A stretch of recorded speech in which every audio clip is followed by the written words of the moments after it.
Welcome to the Trend Detection Podcast, powered by Siemens. And now your host, Niall Sullivan. Hello, and welcome to the latest episode of the Trend Detection Podcast. I'm really pleased today to have a brand new person on the podcast. I'm very new to the podcast. My colleague Rebecca French. And today we've got quite an interesting topic because Rebecca's got quite an interesting background, but also an interesting role within Siemens as well, and how that's evolved over the past few years from sort of more focused on data science size to now on delivery. And we're sort of bridging the gap between the two, I guess. But we'll go into that in a lot more detail in this chat today. But before we get started, I'll just hand over to you, Rebecca, to just introduce yourself. Okay, and welcome. Niall. Thanks. Good to be here. As Niall says, my name is Rebecca French. I'm the technical delivery lead at Senseye. So my role is to work on the delivery of projects to customers, but I also have a sort of dual role where I'm making sure that we're getting feedback from our end users across into the product development as well. And I've been with the Senseye team for the last 5.5 years. It feels like the time has flown. It has. A lot's changed. I think it's fair to say for all of us.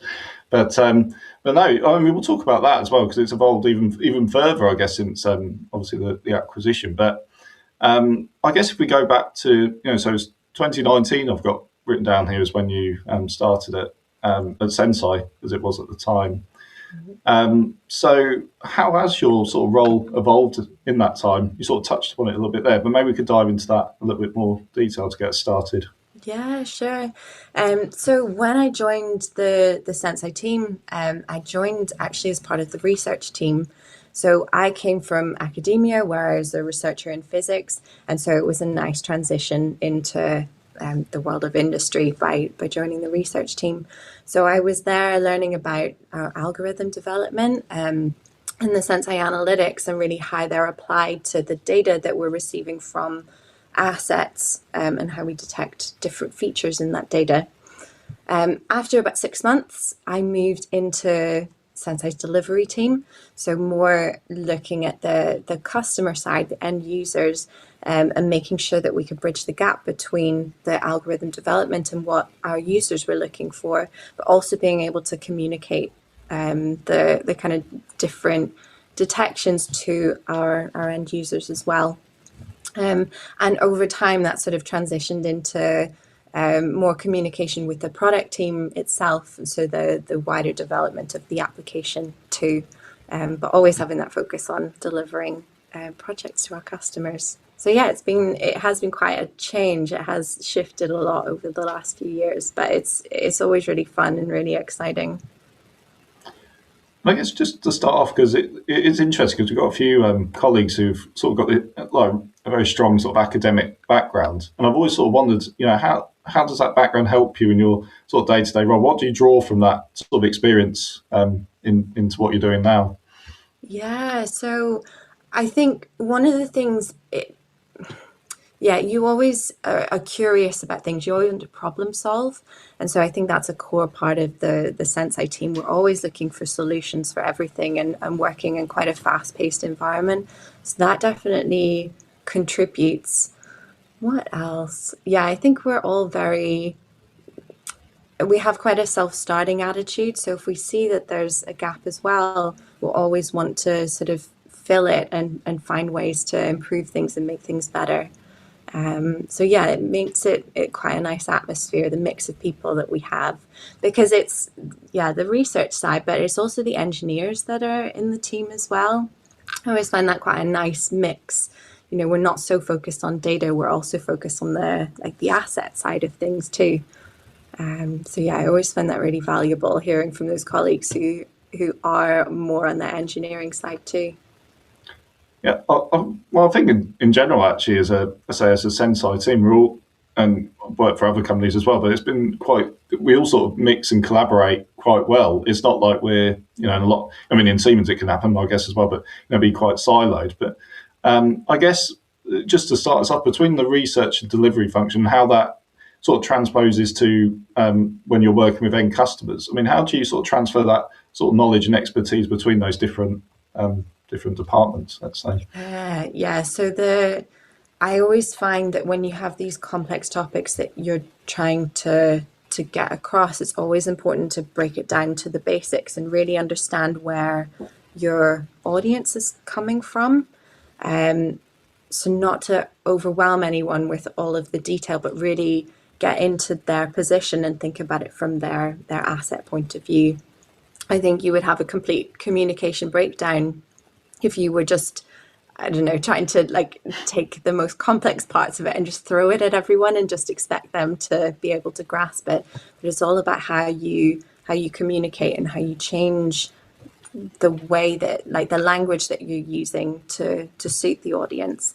I think that's something that has actually been really beneficial about how I switched between the different teams. I think we thought that it would really help to not just communicate the analytics side to the end users, but it's amazing the feedback that's come across from our user base as well, really being able to capture that and the requirements that they have and the ideas that they have and put it back into the product. So I think it's also a really nice thing being able to, just to capture their ideas and explain it in a way that the product development side and the research side can pick up on and then implement in the application itself.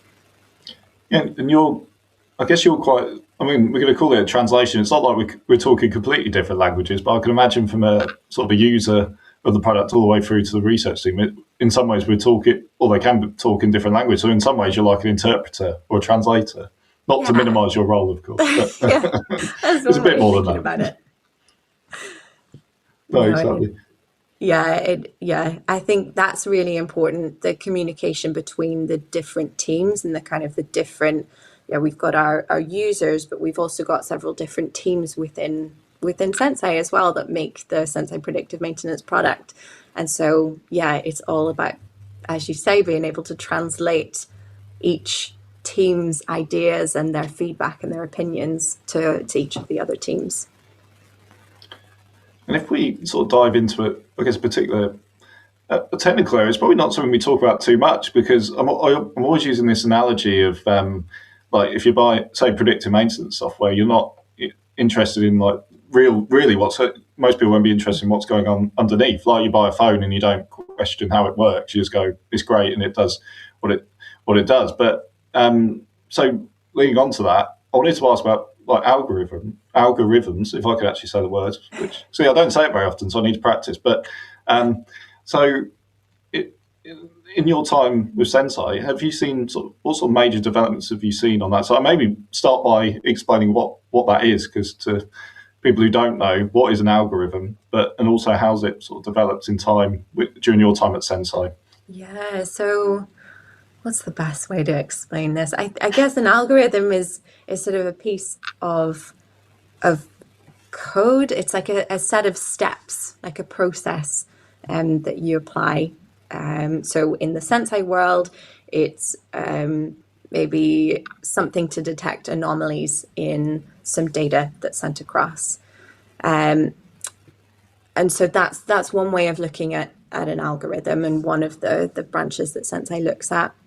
And so I think over the last few years, we've always been really focused on that analytical side. So the anomaly detection, trend detection, and looking for those features in time series data. So that's data that's captured at regular intervals. Maybe it's vibration or current, something like that really tells you about a machine. And so we're looking for maybe changes in the data somehow that could indicate a deviation from normal behavior. But that really is only one aspect of predictive maintenance now. I think there's a whole world that has opened up in the last year or so with generative AI. It's a really exciting field, and we've started to incorporate that into the Senseye app through Maintenance Copilot Senseye. Being able to take that contextual information, that feedback from users, maybe some information that really they are the only ones who know about these assets, they're the experts in that, and being able to take that and ingest it and then use it to to power insights about what is happening on the asset at that time, to being able to incorporate it into our case notifications, I think that's really the most groundbreaking thing that we're seeing at the moment.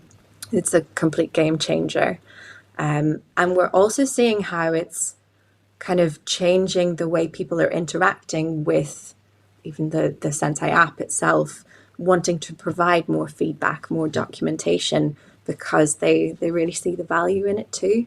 So yeah, I think that's definitely the most impressive thing that I can see coming out of the predictive maintenance space at the moment. Yeah, no, and absolutely. I guess we've been talking about a lot of that for a while now. I mean, I guess the key part of that is actually that the human. So I mentioned the word algorithm, and it's like, oh, it's computers and it's AI and it's other things going on, but it still fundamentally comes down. It's the human side is still very important to this whole process, isn't it? You can't remove that from it. As much as we talk about algorithms, it's just one part of the picture. Yeah, definitely. And I think from the Senseye world, we take a slightly different approach to predictive maintenance to maybe some other providers. So some typical approaches would be looking at building asset type specific models and applying that. But we know that that's not really a very scalable approach. So what Senseye does is it has a kind of suite of analytics that are applied to this time series data that I was talking about. And so that means that it's sort of quite a scalable approach. But one of the things that makes us able to be able to provide that kind of those sort of insights on the customer data and also help to embed the knowledge in the application itself is the initial steps when we come to onboard a customer's data into the application. It's not as straightforward as just going, okay, there's some data, just throw it in and leave it be. The most important thing is getting that expert knowledge from the end users and putting it into the application and making sure that it's a solution that's focused on them. Because, yeah, as you say, I mean, they have such a wealth of knowledge. It's so important to get that into the application. And so that's all part of how we prepare the application through our methodology that we use throughout our projects. But I think, yeah, that Gen AI side of things, of making more use of this kind of expert feedback and the context that they can provide is, it's just so powerful.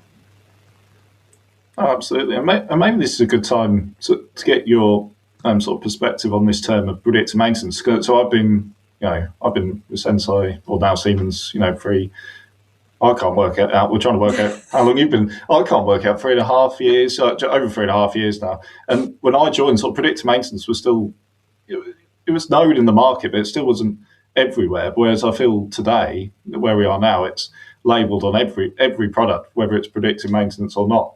But I guess with that context, I guess it'd be interesting, Rebecca, to know, what do you believe is predictive maintenance? And I guess you could maybe speak for the sort of the Senseye approach to predictive maintenance as well, because we have a different view to others, no doubt, on how to approach. And you've touched upon it a little bit there, but maybe sort of a broader view of that as well. Be interesting. Yeah. So it is interesting, the kind of different definitions that we come across day to day when working with our user base as well. But for me, I think predictive maintenance is something that is a scalable solution. So typically we've had, condition monitoring has been something that has been around for a very long time. People using insights about the data coming from machines to make a decision about whether to maintain it or if there's an issue going on. But that's always been a very manual process. And so if you have a massive site with thousands of assets, but only a handful of people to be able to inspect them, to monitor them, that's a really difficult thing to be able to do. You're going to miss something somewhere. And so what predictive maintenance has the power to do is to be automatically doing that job for you in the background, so that then it raises the insights that the user should be interested in looking at, And then based on those insights, they can make a decision about whether or not to go and maintain something. And I think that's where Senseye Predictive Maintenance is sort of slightly different to other products out on the market, is it is a scalable predictive maintenance solution. We don't build models based on the asset type. So every different asset type, every different brand of asset, you have to be thinking about making a different model that represents that asset. We treat every asset as unique, but we do that in a way that's automatic. So as soon as the data hits our system, we start learning and we start building that idea of what is normal behavior for that asset. And so that means that you can scale really quickly. We also have different functionality within the app that allows us to onboard things really quickly. So things even like group management, which is a tool that we have that we can put a group of assets into and apply some configuration settings to, makes the process really, really easy for not only the delivery team to initially onboard, but we can hand that over to the users as well, so they can take full control of how they're rolling out Senseye across their sites too. Yeah, and I guess, that's a really good way to sort of outline the process. But I guess, and you'll be able to tell this better than most people, but it's almost slightly different customer to customer. Every customer is almost different in terms of how they approach it. So how do you approach a customer meeting to sort of work out what they specifically need from the project? It can vary so much. That's definitely true. We try to keep the process as uniform as possible across all of our projects that we're working on, and that all comes down to the Senseye Knowledge Platform, which is a methodology that the delivery team came up with over the course of a few years. We thought about what works in a project and what doesn't work.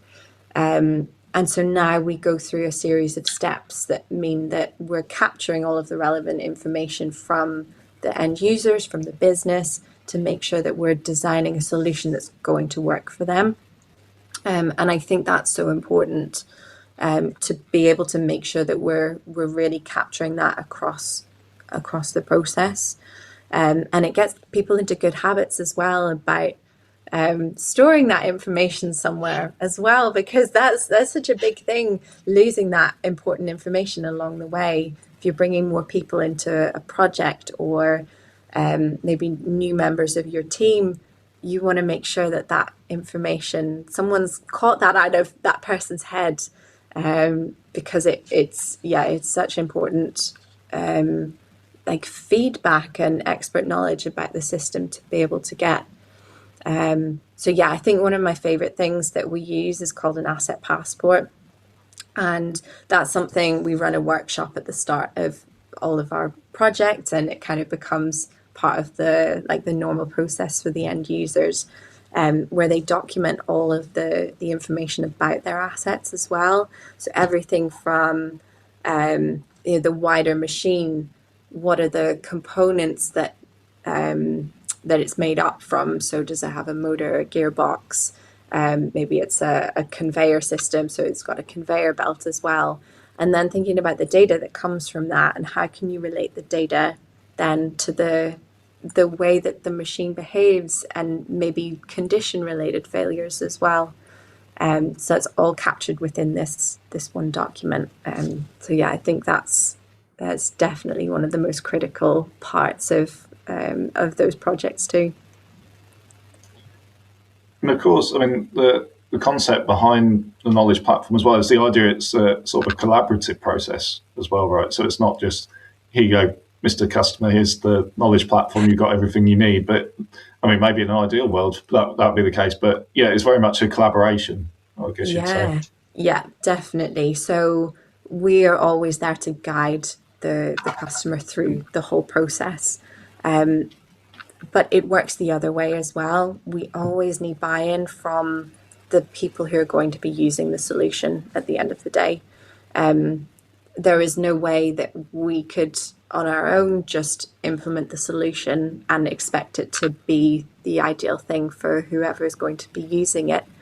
So it's so important that we get that buy-in from the business side. That's really important to be able to build up the business case for using the solution. But then the end users, the people maybe on the maintenance team who will eventually be using the system, it's so important that they are bought into the process and that they're involved and included in that whole process, because they are the ones who have all of that information. They are the experts on the machines, and the tool is there to help them and to make their process more efficient.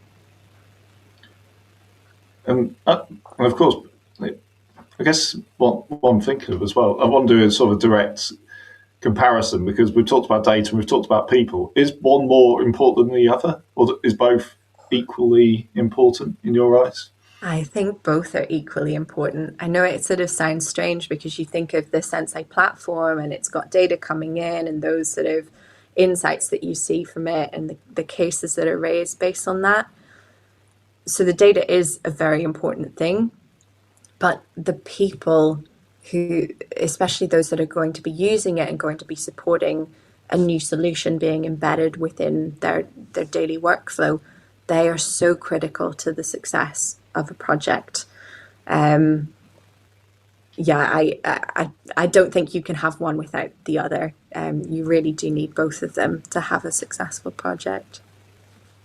Yeah, because it makes sense, because you could set up a system perfectly with the right data and everything's flowing in and you're getting results, but if no one's there to see it or engage with it, then it doesn't matter, right? I guess. Yeah, exactly. Because I mean, Senseye, it doesn't just run based on like the time series data that's coming in, so vibration, current, torque.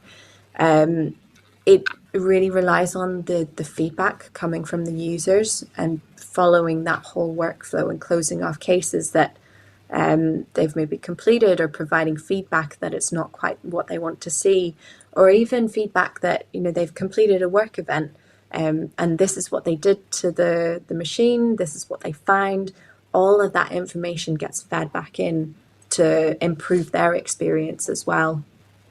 So yeah, it's definitely really important. So how would you, or not you and I mean the rest of the team, sort of, look at how to increase engagement on that side? What are some of the sort of things you think about or encourage customers to do on a regular basis, from that side of things? Yeah, so this is, I always find this the most difficult part, is the change management side of things. Luckily, we have a team who are there to focus on exactly this. So they're our customer success management team. And they're there to really work with the people and understand their current workflow and maybe make suggestions as to how they can use the application and embed it into their daily workflow. So they can be there even to, assist with the training side of things, and to really make sure that the team understand how to use the application, maybe feeding them tips and tricks on things that can make that process a bit easier for them. So yeah, I think that's a really important team to have, because yeah, it's not just about delivering the solution and just expecting people to pick it up and go, okay, well, yeah, I know exactly what I'm doing. No, we're always there to sort of look after them, and we know that it is a big change that they need to get their heads around and to really make use of it day to day. And so, yeah, they've always got that customer success team who are there to support them and guide them throughout their whole predictive maintenance journey. And yeah, of course, change management is one of the sort of biggest challenges. I mean, let's focus on sort of the deployment side of things. What would you say are the other sort of big challenges you sort of face when trying to deploy Senseye? Yeah, so I think two of the big things, there'd probably be the connectivity side of things, so getting the data from the shop floor to the cloud. That can be quite a tricky thing. The other is the change management side. But yeah, as I said, thankfully we've got our customer success team that help us with that. But on the connectivity side, I think that's one of the the really exciting things about Senseye becoming part of the Siemens world is that Siemens have a lot of solutions out there to help with that connectivity side. And so it's been really impressive seeing how our projects have sort of changed over the last few years, being able to make use of those Siemens solutions and seeing how quickly things can be onboarded and you can achieve that data connectivity and sort of keep that reliable connection as well. Because as we mentioned a few minutes ago, you can't have a predictive maintenance project without the data side of things. That it really needs to be there to be able to almost get that like window into what your assets are doing at any point in time. And so connectivity is always the really critical thing in a project, as well as the people side. We need to make sure that we've got that reliable connectivity, but that's what Siemens are there to work on, which is really great. Thanks for that. And it's an interesting thing because we now have those sort of tools in our toolbox. But when you're talking to customers, do you see more often than not that they require additional connectivity, or a lot of customers? I mean, I guess it depends, and depends customer to customer. But do you see they're sort of set up with connectivity already, or is there usually work required to bring that up to sort of where you need it to be? Yeah, it's actually very rare that customers are ready to go with their connectivity and they've already got a solution in place that they are using for all of their other digitalization projects. A lot of the time they've maybe got a solution that's set up for just one project and that's worked that one time for that one use case. But really they need to think about all of their use cases and how to make that scalable too.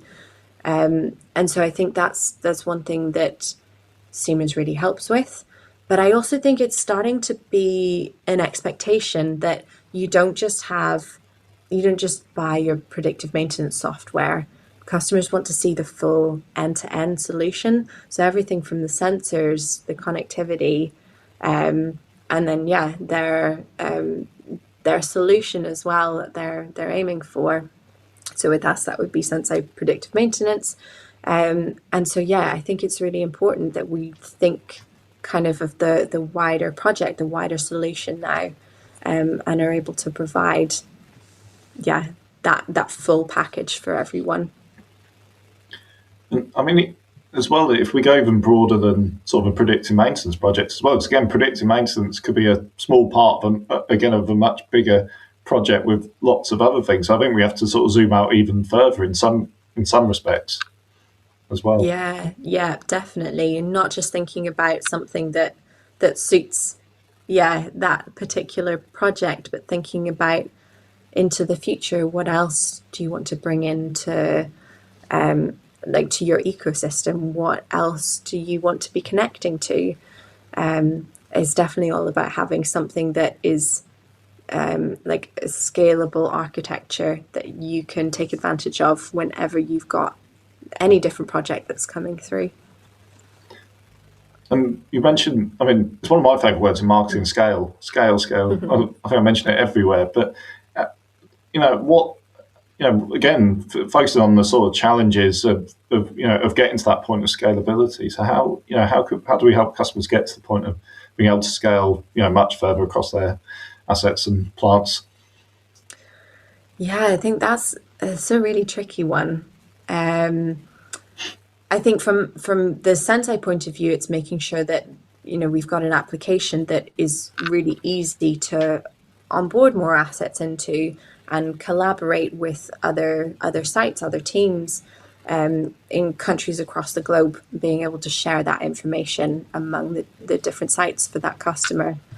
In terms of the connectivity, I think it's really, it's about the planning side of it, really thinking about where you want it to grow to.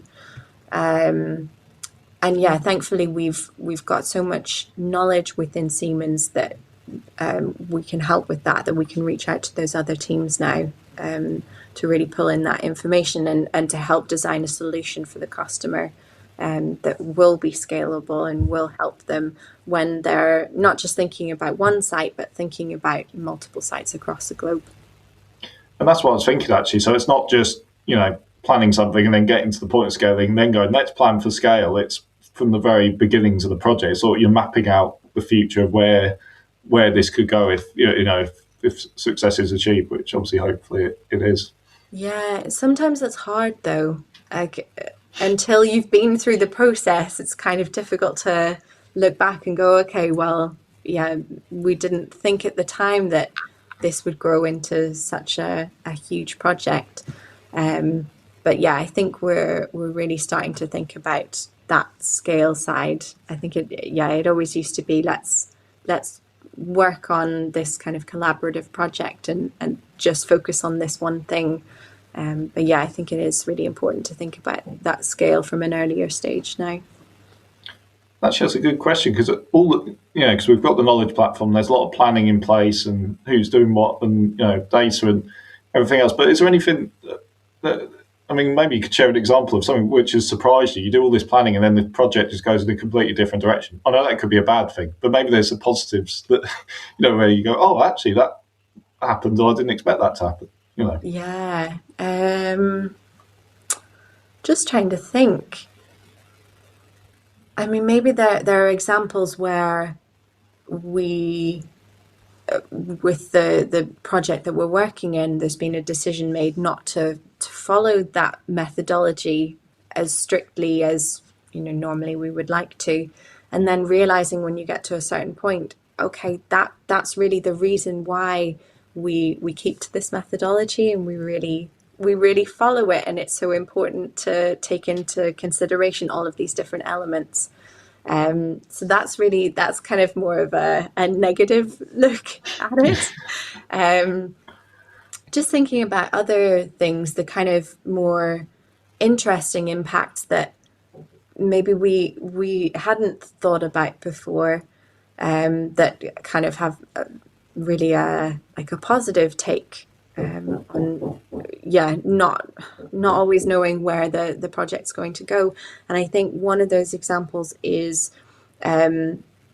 predictive maintenance becoming so embedded within an organization that the project team that we've worked with over the course of that tiny project, as it's grown and grown over time, those people being recognized by the business that they work within and being promoted into a role that recognizes their expertise in predictive maintenance. So we would call them our predictive maintenance champions, but the business that they work for is now recognizing them as that champion and being the leader in predictive maintenance.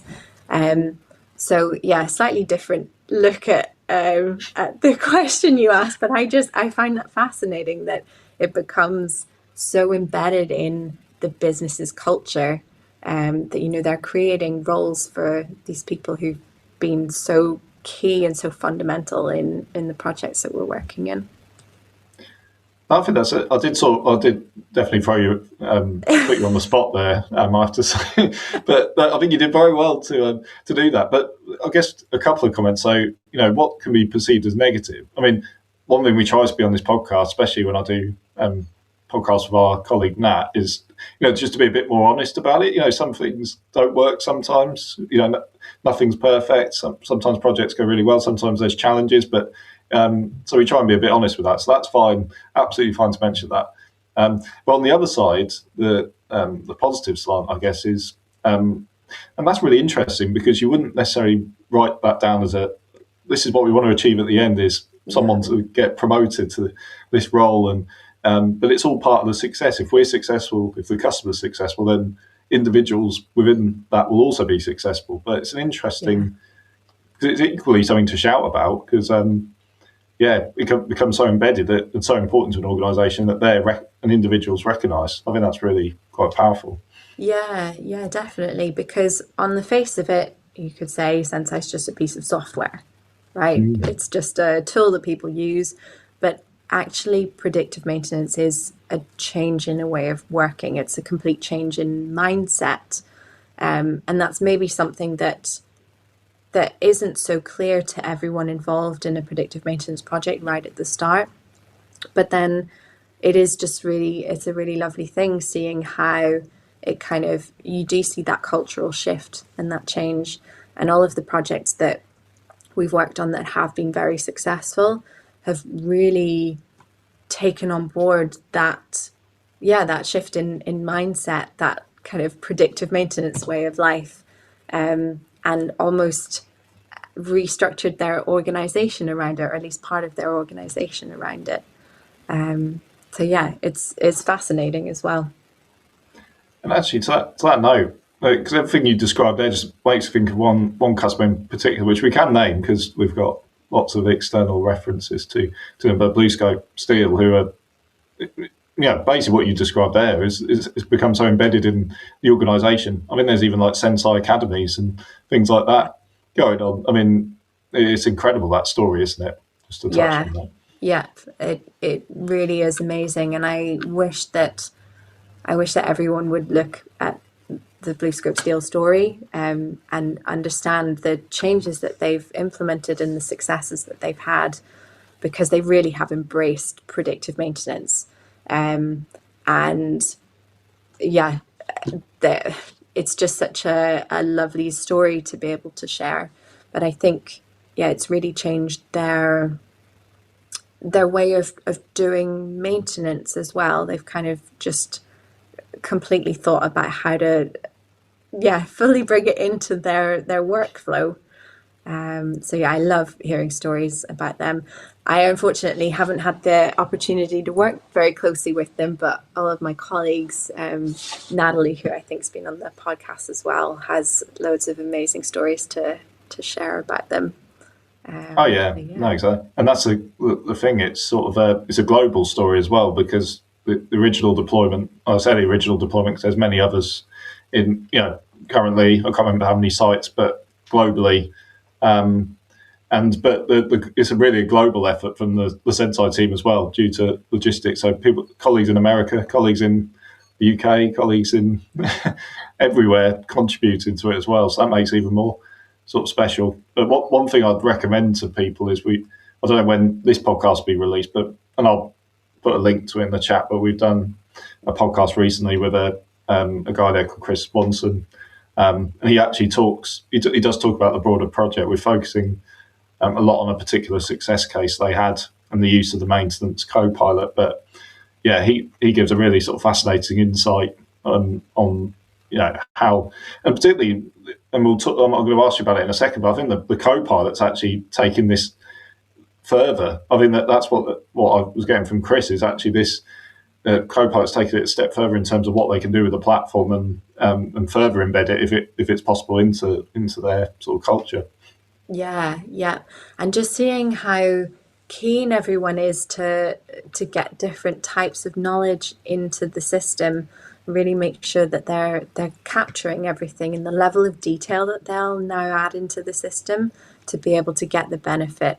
I find that really interesting, sort of the change in the user behavior as well. It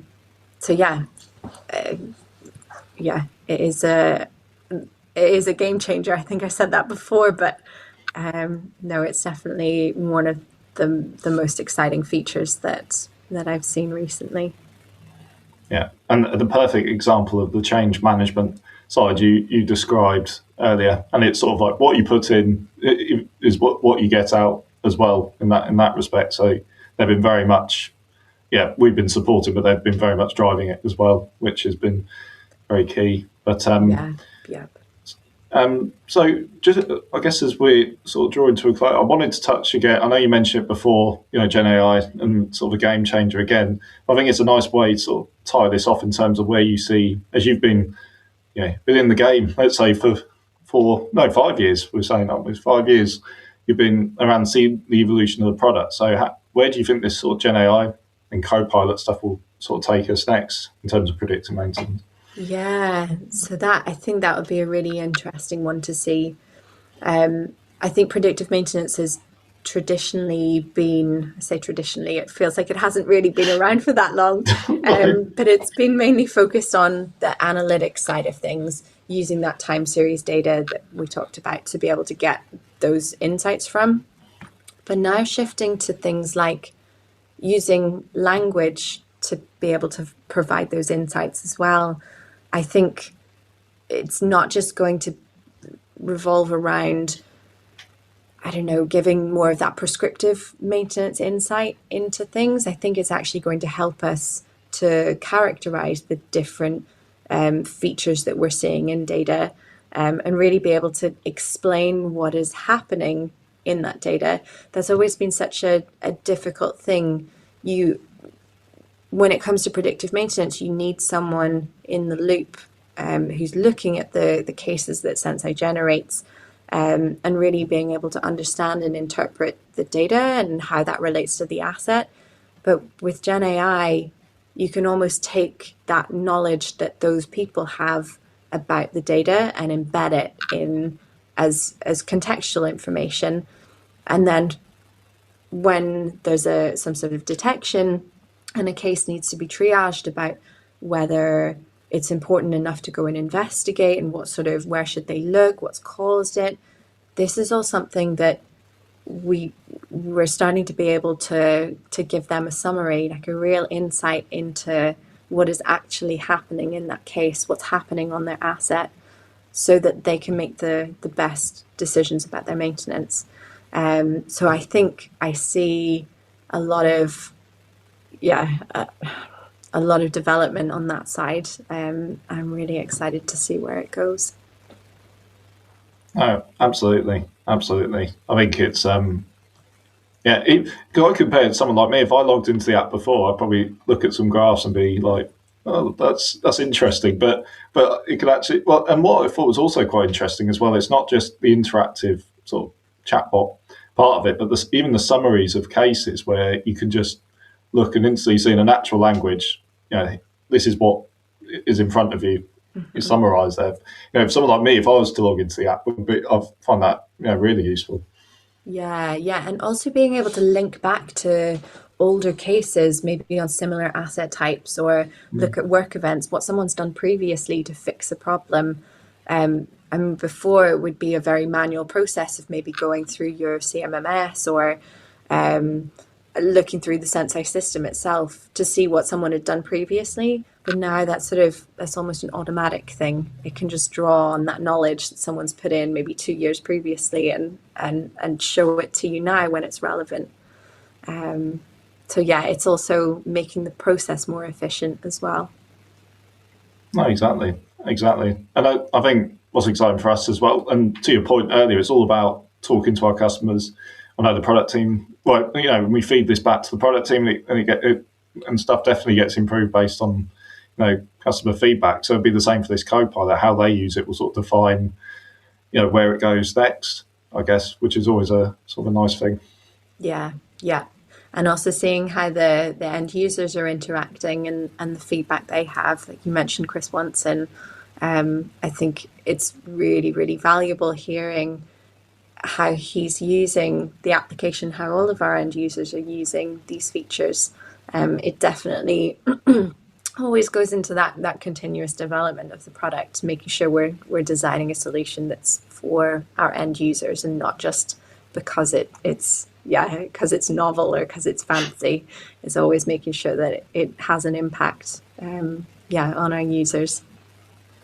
Exactly. So I think we've come towards the end, but first of all, Rebecca, how was it? It wasn't as scary as you thought. It was awful. No, it was No, I've had a really good time. Thanks, Niall.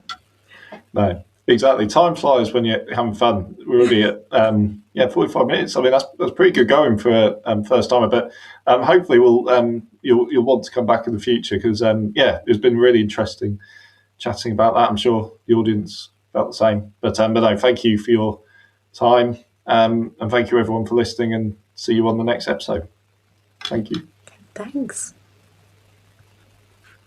Please like and subscribe on all major podcast channels and find out more about Senseye Predictive Maintenance at Siemens.com.